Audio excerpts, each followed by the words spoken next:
Going into our 30th year. Every year is special for me. We started out, we were concentrated on Nova Scotia.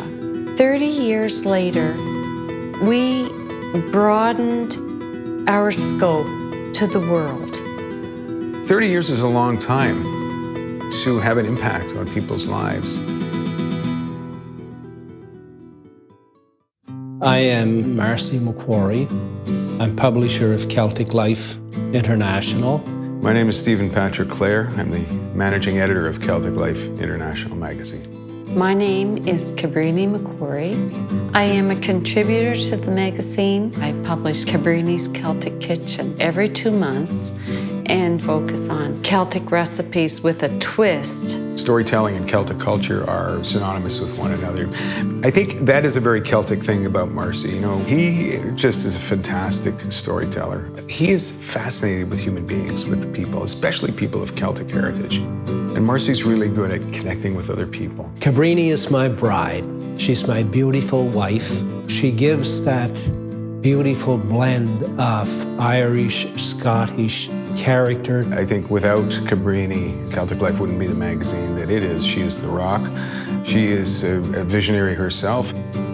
Stephen Patrick Clare is a journalist.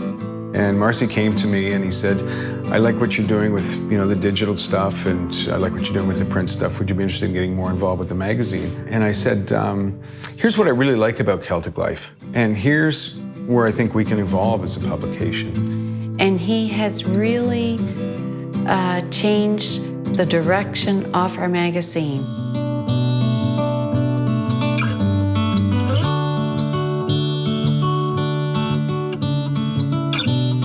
I was born into a Highland Scottish family. I was exposed at a very early age to folklore, the heritage, the culture, the traditions of the Highlanders. I think I got it pretty honestly. I'm defined by blood that runs through my veins.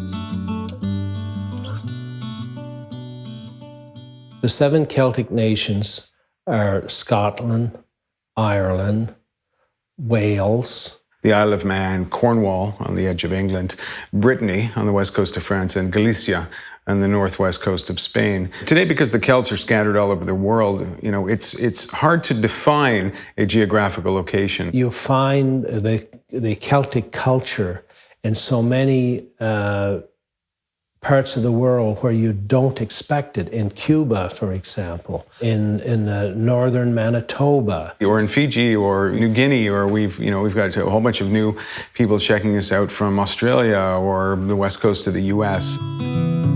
Looking back, it seems like yesterday that we put out our first issue.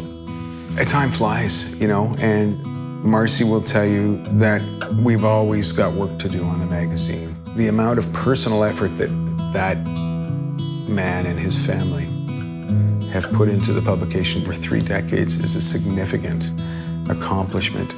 Well, Celtic Life began as a pilot project when the Nova Scotia government initiated the gathering of the clans. I was asked to help out with organizing the International Gathering of the Clans. And we were invited to publish a magazine that reflected the province as well as reflecting the history of Scottish and Celtic people in Nova Scotia. So this communication vehicle that was called the Clansman was published for the first International Gathering of the Clans.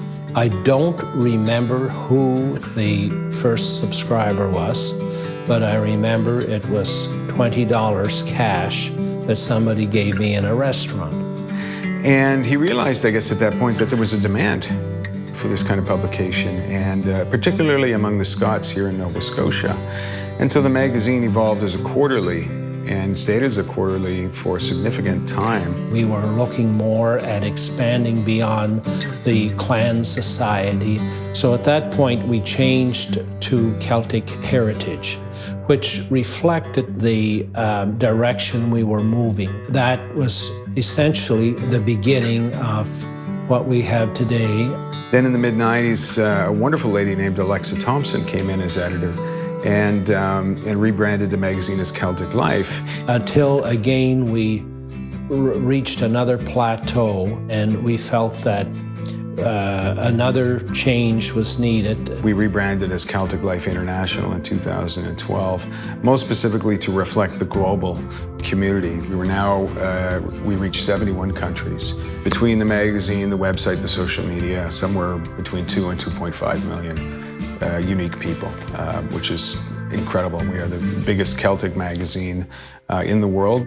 Celtic Life started as a grassroots family publication and really, in spite of the massive growth, especially in the past 4 or 5 years, has maintained those family roots. This is an actual family. You know, a mom and dad, 4 kids, a few employees, a small Nova Scotia-based community that reaches out globally. The most important part of Celtic Life International, the absolute most important part, is the reader. When we put out a magazine, I like to think that people are taking a trip, they're taking a journey. But at the time that you're done the magazine, which could be in an afternoon in a hammock or on an airplane, you've been somewhere, we've taken you somewhere. At the end of the day, we understand who our readership is and what they want to read. And I love hearing from readers. And people will write me emails or send us handwritten notes in the mail. And they come and say, you know, I've been a Celtic Life reader for 20 years. The magazine keeps getting better and better and better. To document Celtic life and Celtic culture has to reflect a person's past. People who want to pass their heritage and their sense of history down to their children and their grandchildren and future generations.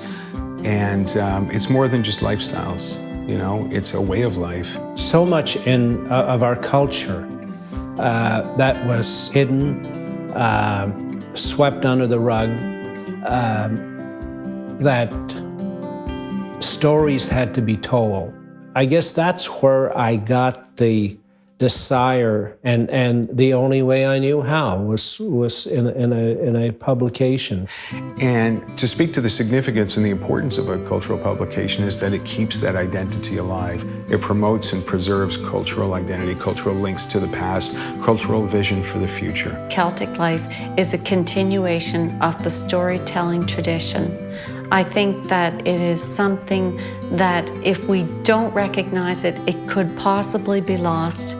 So whether it's keeping the language alive, whether it's keeping the music alive, whether it's focusing in on new cultural movements across the Celtic world or the politics of the Celtic world or even the economy of the Celtic world, it's vital that we bring all of those things into focus so that we can move forward as a community.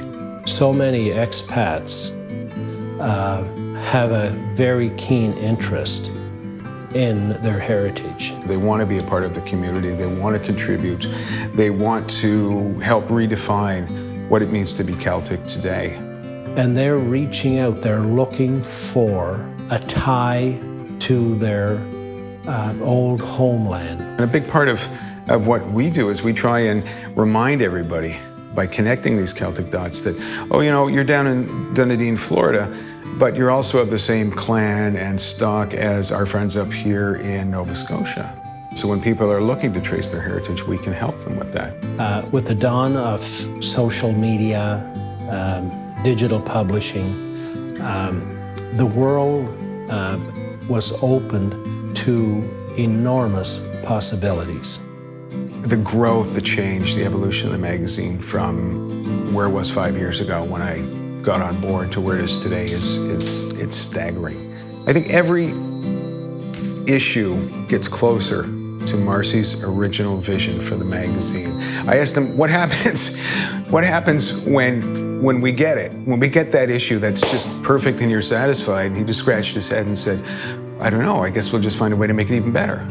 There are 400 million Celtic people around the world, and I want to connect with each and every one of them. I want them all to contribute. I want them all to be involved and engaged and constantly improving that storytelling capacity that we made a lot of progress with. How can we better tell the Celtic story? That's really what drives us. So who knows, the sky's the limit.